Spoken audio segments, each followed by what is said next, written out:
As soft visitors, the sky above Earth was quiet.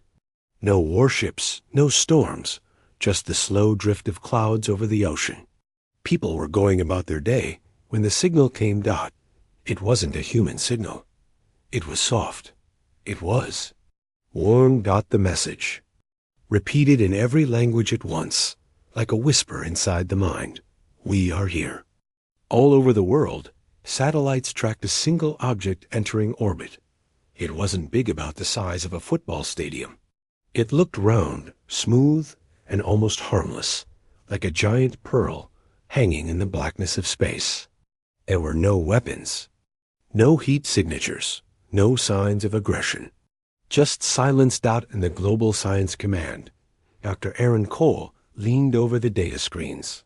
He was a xenobiologist, an expert on alien biology, though until today, that meant studying fossils and guessing what life might look like elsewhere.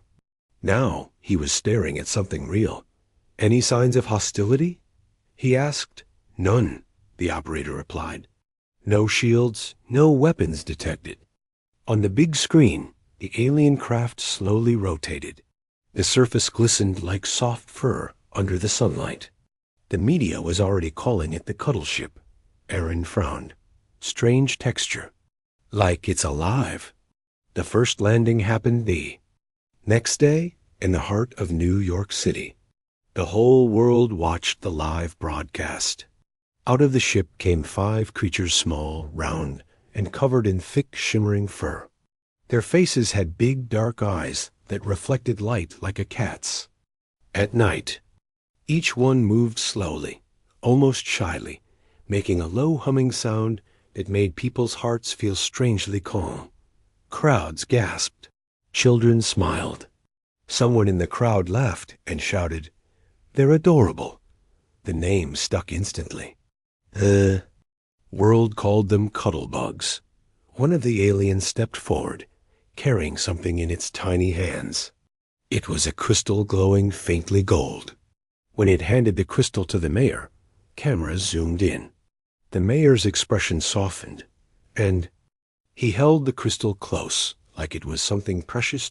Aaron watched from the control center. "What is that thing?" he asked. "A gift, apparently," the news anchor on TV said. "First contact, and they come bearing presents." But Aaron noticed something others didn't.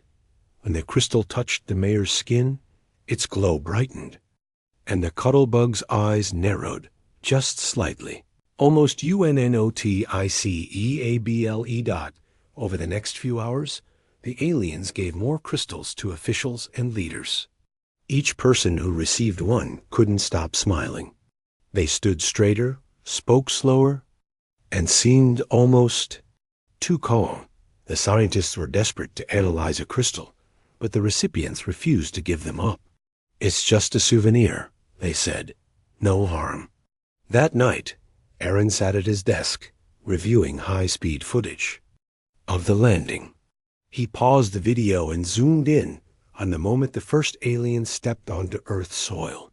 For a split second, before the cameras caught their cute image, the alien's fur rippled like something moving underneath. He replayed the moment again and again. The ripple wasn't random. It was controlled, almost like muscle movement. The next morning, the aliens visited a hospital. They walked through the children's ward, touching the hands of sick kids, humming softly. The doctors said the children looked happier and calmer after the visit. Social media exploded with pictures of the sweetest first contact in history. Still, Aaron couldn't shake his unease.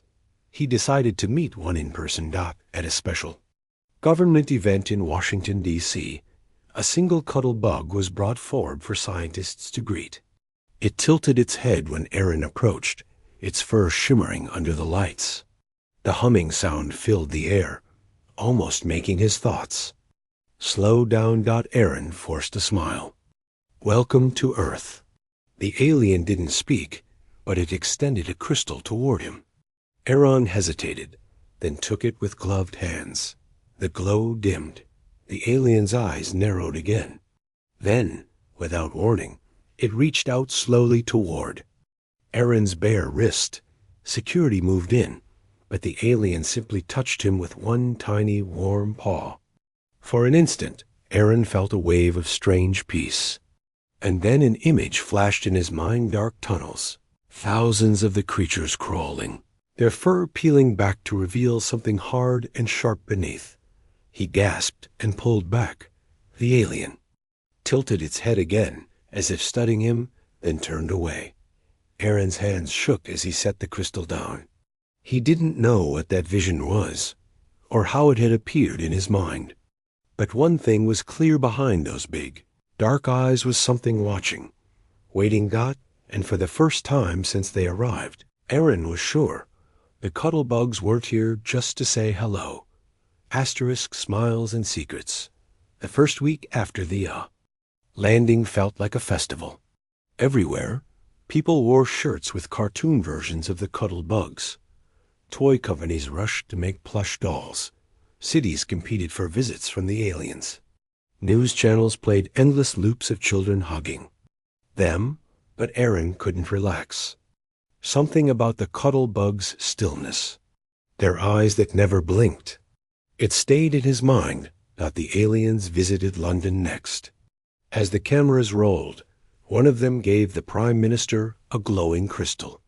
The moment the Prime Minister touched it, his speech slowed, his voice grew softer. He smiled too long at nothing in particular. Aaron watched the broadcast in the control room. He leaned toward his colleague, Dr. Patel. "Do you see that?" Patel shrugged. "Maybe he's just honored. It's history." Aaron didn't answer. History didn't make people's pupils dilate like that. That night, a strange thing happened in the city. A diplomat hosting one of the aliens at his home didn't show up for an important morning meeting. His assistant said he never came out of his bedroom. When police arrived, the room was empty except for the crystal, still glowing faintly on the pillow. The official explanation was quick: personal leave due to stress. But Aaron had seen the security footage before it was deleted. In the recording, at 3:17 a.m., the Cuddle Bug stood at the side of the bed, perfectly still, for over 4 hours. It didn't move. It didn't blink. It just watched. Aaron couldn't sleep that night. His dreams were filled with the same tunnels he had seen in his vision before, narrow, dark, and alive with quiet movement. The next day, Aaron received permission to study one of the crystals at a secure lab. The crystal felt warm, almost like skin. It pulsed faintly, as if matching a heartbeat, not his heartbeat, but something slower, heavier. When he placed the crystal under a scanner, the readings were bizarre. There was no clear internal structure, only layers of microscopic threads, twisting like roots inside a plant. But these roots were moving. Patel leaned over the monitor. "Organic? Alive," Aaron said softly. "Or connected to something alive." That same evening, Aaron was called to a meeting at the United Nations headquarters. Several Cuddle Bugs were present, sitting quietly in chairs meant for human children. Each one held a crystal in its small hands. Delegates spoke warmly about cultural exchange, trade agreements, and peace. Aaron stood at the back, watching the way the aliens turned their heads together in perfect unison, like birds following an invisible signal. Every so often, one of them would look directly at him, too directly, as if it knew he didn't trust them. Halfway through the meeting, one of the aliens made a quiet chirp. All the Cuddle Bugs stood up at once and left the room without explanation. Delegates laughed nervously, saying they were probably tired. Aaron didn't laugh. He followed in the hallway. He saw them gather in a dark corner. Their fur seemed to ripple again, just as it had on the landing day. The humming sound deepened, lower and slower now, almost a vibration he could feel in his bones. One of the aliens turned its head sharply toward him. The humming stopped. Aaron froze. For a few seconds, no one moved. Then, without a sound, the Cuddle Bugs turned away and walked back toward their ship, When Aaron returned to the conference room, the meeting had resumed as if nothing had happened. The delegates were all smiling, more relaxed than before, but something was different. Aaron noticed small golden dust-like particles clinging to their hands and clothes, particles that shimmered faintly in the light. He didn't know what it was yet, but he knew one thing for sure. The Cuddle Bugs were doing something, and no one else wanted to see it. Asterisk. The first disappearance. It began quietly, too quietly for most people to notice. The missing diplomat from London was only the start. Within 10 days, 4 more people vanished. All of them had hosted a cuddle bug in their homes. All of them had been seen holding a crystal in the days before they disappeared. Officials insisted it was coincidence. The public believed them. After all, the cuddle bugs were cute. They were harmless. That's what everyone kept saying. Everyone. Except Aaron. He sat alone in the Global Science Command Lab, staring at a list of names. 5 missing hosts, 5 glowing crystals left behind. He noticed something else. Each crystal was now dimmer than before, its warmth fading, as if whatever powered it had been. Used. At 2:14 a.m., his secure terminal pinged with a private message. It had no sender name, just one sentence. They are not soft inside. The attached file was a short, shaky video. It showed a man dirty, pale, eyes wide with fear. His voice cracked as he whispered into the camera. They don't eat food. They eat us. Not flesh, something else.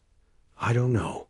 When they touch you, you feel warm, peaceful, and then you can't move.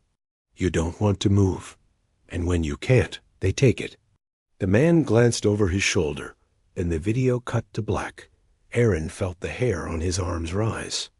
This wasn't proof yet, but it matched his own uneasy thoughts. The next day, the Cuddle Bugs arrived in Sydney for another public appearance. Thousands gathered to greet them. Aaron, watching the live feed, noticed the same pattern. The aliens always handed out crystals first. The moment someone touched one, their body relaxed, their eyes softened, and they seemed to lean ever so slightly toward the alien, as if listening to a sound no one else could hear. In the crowd, Aaron spotted something else. A little girl reached out to touch a cuddle bug. Her mother grabbed her arm, pulling her back, but not before the alien's paw brushed her skin.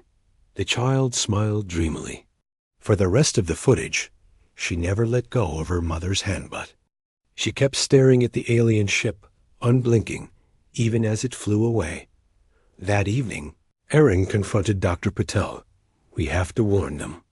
The crystals aren't gifts, they're tools. They're marking people. Patel hesitated. You don't have proof. And even if you did, no one would believe it. You'd sound insane. Aaron looked him in the eyes. When those people vanish, and it spreads. Remember I said this, but Patel's face stayed cold. Too cold. It was then Aaron noticed Patel had a faint golden shimmer on his hands. The same dust-like particles Aaron had seen on the delegates after the meeting. Aaron's stomach turned. When did you? Patel stood up. You should get some rest, Aaron. You've been working too hard. His tone was flat, his smile too slow. For the first time, Aaron wondered if the people who disappeared were actually gone, or if they were still here, just not themselves anymore. That night, he dreamed again of the tunnels. This time, they weren't empty. They were full of cuddle bugs crawling along the walls, their fur peeling back, revealing long, glistening spines beneath. In the center of the tunnel was a pile of glowing crystals, and above it, something much larger, waiting. When he woke, the message from the unknown sender was still on his screen. Only now, a second line had been added. They are collecting. Asterisk smiling invasion. At first, no one called it an invasion. There were no warships, no bombs, no alarms. Cuddle bugs just arrived. More of them. Every week, their pearl-like ships appeared in the skies over major cities Tokyo, Cairo, Paris, Johannesburg. Each one carried hundreds of the small, furry creatures. They stepped off the ramps smiling, or at least their faces looked like smiles. Governments welcomed them with banners and music. Crowds cheered. Children ran forward to hug them. The world was too charmed to notice the pattern. Aaron noticed. Every landing followed the same steps. The Cuddle Bugs handed out crystals to selected people leaders, media hosts, doctors, community heads. Within hours, those people became calm, agreeable, and strangely devoted to the aliens. Then more people disappeared, always without struggle, leaving only a dim crystal behind. In Washington, a massive parade was held for the friendly visitors. Aaron was there, standing at the edge of the crowd. He watched one Cuddle Bug approach a news anchor mid-broadcast and place a crystal into her hands. Her smile froze in place. Her voice dropped to a whisper, almost like she was speaking to someone who wasn't there. Aaron felt a vibration in the ground, a faint hum that seemed to pulse through his bones. He looked around. Others didn't react. Then he realized why. Everyone holding a crystal was humming back under their breath. In perfect rhythm, he left the crowd immediately. That night, Aaron met with Colonel Hayes from the military's Special Analysis Unit. Hayes was one of the few who believed him. Aaron showed him footage close-ups of the Cuddle Bug's fur, shifting in unnatural waves, like something alive underneath. Hayes leaned forward. "You're saying they're hiding something under the fur?" Aaron nodded. "Not just hiding. Protecting. The fur is a lure-worm, soft, inviting. Beneath it is their real body. I think the crystals linked people to them. A connection. Once it's strong enough, the person isn't themselves anymore." Hayes's jaw tightened. "And the disappearances?" Aaron hesitated. "They're not taken away. They're changed." The next morning, more ships arrived. Too many. The skies over several capitals darkened as the pearl-like vessels hovered low. Cuddle Bugs poured out, moving calmly into the streets, into schools, into hospitals. By evening, reports were flooding in, people acting strangely in every city, standing motionless in public squares. Crystals clutched their chests. Others began speaking in a strange, slow tone, repeating the same phrase. "We are here. We are here. We are here." Aaron watched the news helplessly as an entire neighborhood in São Paulo was gifted with crystals. 2 hours later, drone footage showed no one moving, hundreds of people standing in the streets like statues, while the Cuddle Bugs walked. Among them, touching their hands one by one. In a secure call, Hayes's voice was grim. "This isn't contact anymore, Cole. It's occupation, and they're not firing a single shot." Aaron's reply was cold. "That's because they don't need to." The trap. Colonel Hayes didn't waste time.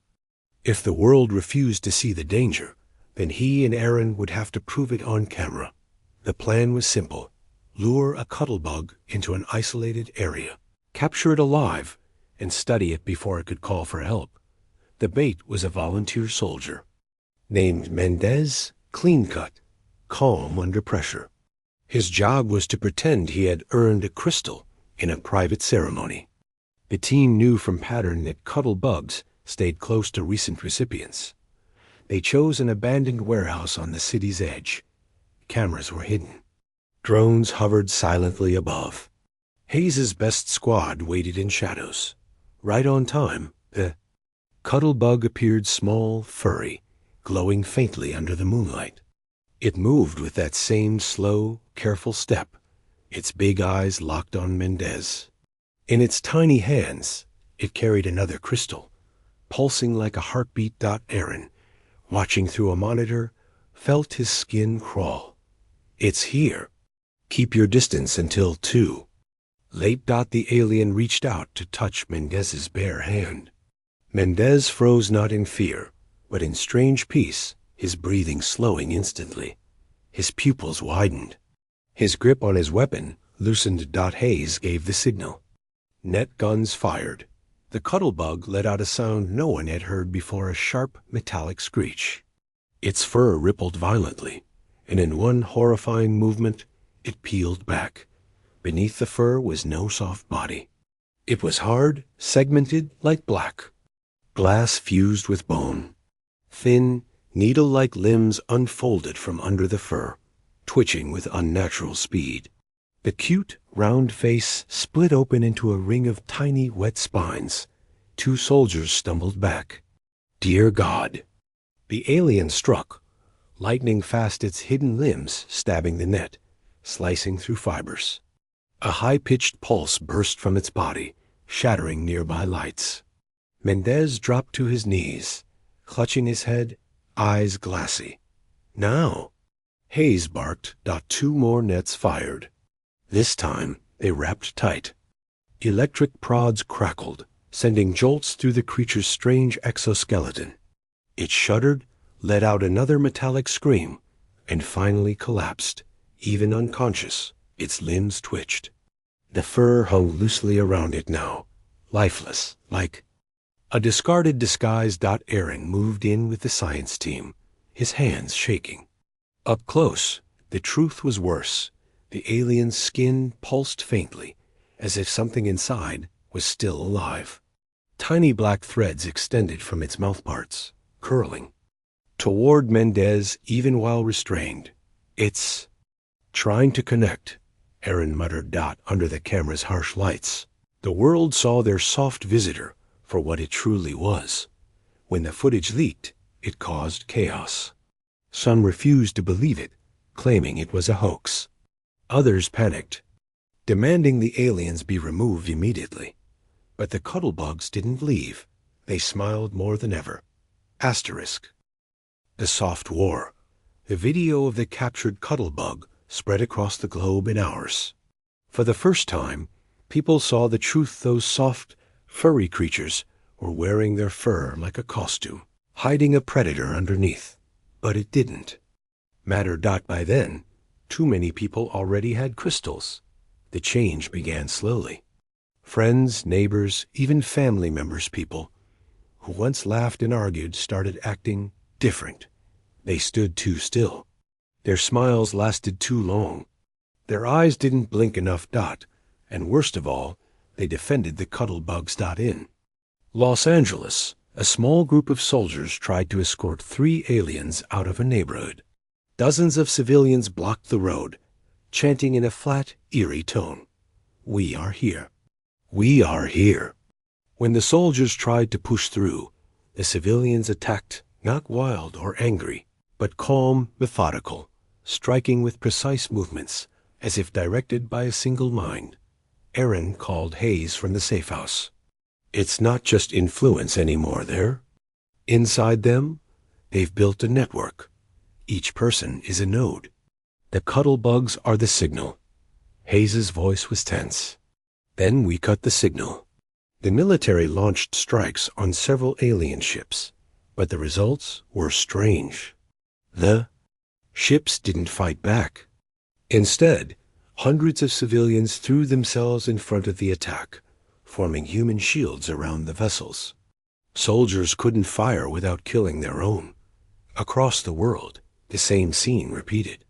In London, Paris, Delhi humans stood in silent walls, guarding the Cuddle Bugs with unblinking loyalty. Aaron and a small team tried a new approach, destroying the crystals. In one test, they shattered a crystal in front of a host civilian. The person collapsed, gasping, confused memories. Scrambled, but alive. It worked, but the Cuddle Bugs adapted. Now, when a crystal holder was threatened, nearby aliens would release a low, pulsing hum that made anyone without a crystal feel dizzy, disoriented, and nauseous. Under that sound, soldiers dropped their weapons, unable to stand. It wasn't just a war anymore. It was a takeover, and the enemy was inside the people they were trying to protect. Hayes gathered Aaron and the strike team. We can't fight them in the streets. We have to go for the heart. The mothership. We take that down. Maybe we break the signal for good. Aaron's eyes were cold. And if we don't? Hayes didn't answer. Outside the safe house, the city was too quiet. Through the window, Aaron saw a group of civilians standing. In the road, all holding crystals, all staring in the same direction. Toward them, asterisk, the final hug, the strike team moved before dawn. Aaron, Hayes, and 8 soldiers rode in a stealth shuttle, flying low over the city. Below them, streets were filled with silent civilians holding glowing crystals, all facing upward as if they somehow knew where the shuttle was. The alien. Mothership hung above the clouds, its pearl-like shell gleaming faintly in the early light. It looked peaceful, harmless. But Aaron knew better. Once we're in, Hayes said over the comms, plant the charges at the core. Destroy the signal. No hesitation. The shuttle slid into a docking port on the underside. The hatch hissed open. Inside, the ship was strangely warm, the walls soft under their gloves, pulsing faintly alive. The air carried that same low hum Aaron had heard before, pressing against his skull. They moved through winding corridors until they reached a vast chamber. It was a nursery. Thousands of eggs, each the size of a small boulder, glowed softly in neat rows. Between them walked humans, hosts moving in slow, perfect steps, tending to the eggs with quiet devotion. Their eyes were blank. Their hands carried bowls of the golden dust, sprinkling it over the shell's dot at the far end. A massive figure rose. From the shadows, it was a Cuddle Bug, but 10 times larger. Its fur was patchy, revealing more of the black, segmented body underneath. Its many limbs twitched slowly, like it was waking from a long sleep. Aaron's breath caught. This was the Queen. It stepped forward, tilting its head, and spoke not with words, but directly into their minds. We came to feed. You gave yourselves freely, but now you resist. Hayes raised his rifle. Plant the charges. The team moved quickly, setting explosives along the walls. But the Queen didn't attack. Instead, it reached out one massive paw toward Aaron. A wave of warmth hit him, calm, peace, comfort. He saw flashes in his mind. Earth thriving, no war, no hunger. Everyone smiling. But all of them linked, connected through the crystals. No freedom. No choice. Aaron staggered back. You're not showing me peace, you're showing me control. The Queen tilted its head again. Control brings peace. You will miss us when worse comes. Before Aaron could ask what that meant, the alarms blared. The host humans turned. Toward them, moving fast now, crystals glowing brighter. The team fired stun rounds, pushing toward the exit. Detonate! Hayes shouted. Aaron hesitated.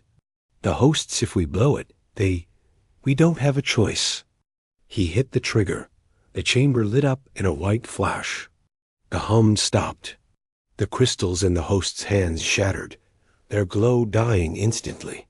People collapsed to the floor, gasping, free at last. The team sprinted back to the shuttle as the mothership began to tear apart. Explosions rippled along its surface. They broke through the clouds, leaving the burning wreck behind. Hours later, the news spread. The Cuddle Bugs were gone. Survivors woke with no memory of what happened. Humanity celebrated, but Aaron couldn't shake the Queen's last words. Weeks later, deep in space, far beyond Earth's reach, something stirred. Not small, not soft. A shadow bigger than any mothership. Moved slowly, turning toward the faint signal of its fallen kin. The real danger hadn't arrived yet.